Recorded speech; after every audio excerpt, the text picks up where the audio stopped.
Hi అండి. ఈరోజు కాకరకాయ కర్రీ అండి.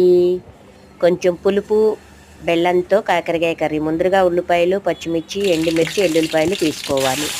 బాణలిలో కళాయి పెట్టి పోపులు ఎల్లుల్లిపాయ, ఎండుమిర్చి వేగిన తర్వాత ఉల్లిపాయ, పచ్చిమిర్చి వేయాలండి. ఇవి ఎక్కువసేపు వేగనక్కర్లేదు. అందులో మనం కట్ చేసి పెట్టుకున్న కాకరకాయ ముక్కలు వేసుకోవాలండి.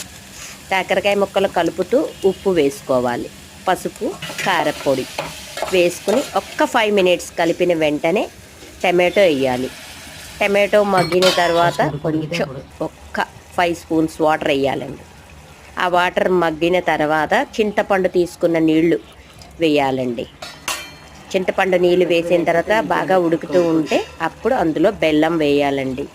బెల్లం వేసిన తర్వాత కొత్తిమీర, కరివేపాకు టచ్అప్ ఇచ్చి చూడండి ఫ్రెండ్స్, ఎంత బాగుందో కాకరకాయ కర్రీ అండి.